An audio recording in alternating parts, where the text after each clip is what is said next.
भोपाल का जगदीशपुर जो कभी इस्लाम नगर था, अब उसी जगह से यूसीसी यानी समान नागरिक संहिता की दिशा तय होगी। 18 जुलाई को मोहन कैबिनेट जगदीशपुर में आयोजित होगी, जहां पर सरकार यूसीसी मसौदे को मंजूरी देगी और फिर विधानसभा में पेश किया जाएगा। देखिए खास रिपोर्ट। जगदीशपुर में होगी मोहन कैबिनेट बैठक। 18 जुलाई को यूसीसी को मिलेगी मंजूरी। पहले इस्लाम नगर था जगदीशपुर। विधानसभा सत्र में पेश होगा विधेयक। सीएम ने मंत्रियों को दिए तैयारी के निर्देश। जगदीशपुर बैठक पर बढ़ी राजनीतिक चर्चाएं। 21 जुलाई से शुरू होने वाले मध्य प्रदेश विधानसभा सत्र से पहले मोहन सरकार ने अपनी राजनीतिक और विधायी रणनीति तेज कर दी है। मुख्यमंत्री डॉक्टर मोहन यादव की अध्यक्षता में हुई कैबिनेट बैठक के बाद मंत्री चैतन्य कश्यप ने जानकारी दी कि अगली कैबिनेट बैठक 18 जुलाई को भोपाल जिले के जगदीशपुर में आयोजित होगी।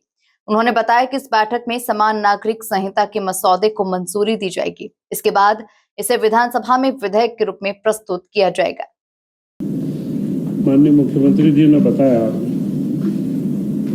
कि समान नागरिक संहिता यूसीसी के ऊपर जो दल गठित किया गया था, उसने अपनी पूरी रिपोर्ट मुख्यमंत्री जी को सौंप दी है और पूरे प्रदेश से जो भी इसके स्टेक होल्डर या जिनके हित प्रभावित होते हैं, उन सब लोगों से चर्चा के उपरांत वो अन्य राज्यों के जो अभी तक के कानून बने हैं, वो अभी तक के जो अनुभव रहे हैं, उनके हिसाब से एक रिपोर्ट बना करके दी है। और मुख्यमंत्री जी कृत संकल्प है कि यह बिल इस विधानसभा के अंदर लाया जाए और मध्य प्रदेश में इसे जल्द से जल्द लागू किया जाए।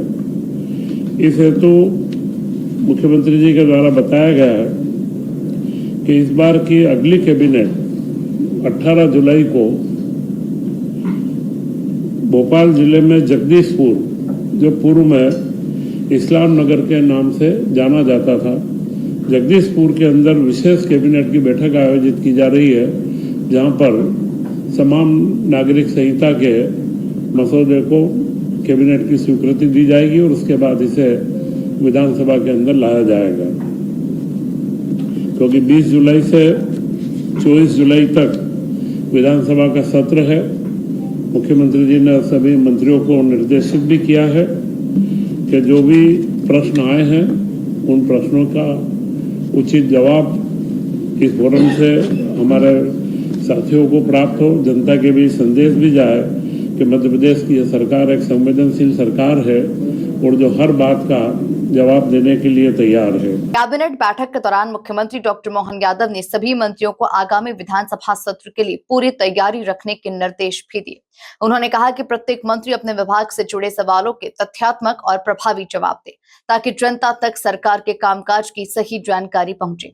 बैठक में मुख्यमंत्री ने पंचायतों की ऑडिट प्रक्रिया को अधिक पारदर्शी और डिजिटल बनाने के उद्देश्य से दृष्टि ऑनलाइन प्लेटफॉर्म का शुभारंभ किया। जो राशि प्राप्त होती है, वह राशि जब तक ऑडिट नहीं होता है, तब तक उस पंचायत को राशि नहीं प्राप्त होती है। इस पोर्टल में ऐसी व्यवस्था की गई है कि सारे अकाउंट 5 तारीख तक, हर माह का अकाउंट अगले 5 तारीख तक इसमें अपलोड हो जाएगा। तो सारी पंचायतों के अकाउंट में पारदर्शिता आएगी और एक बार जब वो अकाउंट अपलोड होगा तो उसको बदलने की कोई गुंजाइश नहीं रहेगी, क्योंकि जो ऑनलाइन होने के बाद वो सेंट्रल डाटाबेस में आएगा। तो मुझे लगता है कि यह आधुनिकीकरण की दिशा के अंदर पंचायत ग्रामीण विकास का माननीय मुख्यमंत्री जी के नेतृत्व में जो ये परिवर्तन हुआ है, यह एक क्रांतिकारी परिवर्तन है पंचायतों के अंदर। और इसी के साथ में पंचायतों में एक नई जो उनका दर्पण पोर्टल है, उसमें एक नई व्यवस्था दी जा रही है पेमेंट मॉड्यूल की, क्योंकि केंद्रीय वित्त आयोग का लगातार यह मत रहा है कि पंचायतों को अपने कर बढ़ाना चाहिए और थोड़ा सा स्वशासी अपने स्वयं के आमदनी के सोर्स बढ़ा करके आगे बढ़े। तो जो ग्रामीण क्षेत्र के टैक्स हैं, वे टैक्स भी ऑनलाइन जमा हो जाए, उनकी अलग से रसीद देनी दी जाए, उसमें भी पारदर्शिता है। तो एक पेमेंट मॉड्यूल उसमें दर्पण पोर्टल में भी बढ़ाया जा रहा है, जिससे पंचायत के अंदर ग्रामीण अंचल में जो टैक्स देता है वह ऑनलाइन प्राप्त की जा सके। तो यह जो आधुनिक तकनीक का समावेश करके हमारे गांव के ग्रामीण क्षेत्रों के विकास एवं पंचायतों की स्थितियों में उनमें पारदर्शिता लाने के काम में मुख्यमंत्री डॉक्टर मोहन यादव जी के नेतृत्व में मध्य प्रदेश की सरकार लगातार कार्यरत है और आज की कैबिनेट के बाद में अगली समान नागरिक संहिता वाली कैबिनेट 18 जुलाई को होगी और फिर विधानसभा का सत्र है। इस सत्र में हम महत्वपूर्ण विषयों को, कई विधेयकों को लेकर के आएंगे जो आवश्यक है, अनुपूरक बजट भी लेकर के आएंगे और मध्य प्रदेश के विकास की सारी संभावनाओं को हम लगातार नए सिरे से परिभाषित करते रहेंगे। जय हिंद। कुल मिलाकर विधानसभा सत्र से ठीक पहले जगदीशपुर में कैबिनेट बैठक आयोजित करना और वहीं से यूसीसी मसौदे को मंजूरी देने की तैयारी के कई मायने निकाले जा रहे हैं। Bureau report, MP news, Bhopal.